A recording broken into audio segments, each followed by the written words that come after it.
దేని గురించి నువ్వు నాకు చెప్పేది అంతేనే చెప్తాను. నేను స్కూల్లో పని చేస్తలేను కదా, ఏం జరిగింది అందుకే ఎవరో ఒకరు మీరందరూ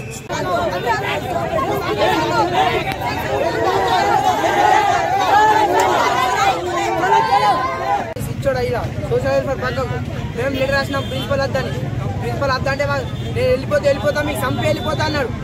చంపి ఇంకా వస్తా అన్నారు. అతిరో మా స్కూల్లో అతిరు చంపి వెళ్ళిపోతాను ప్రిన్సిపల్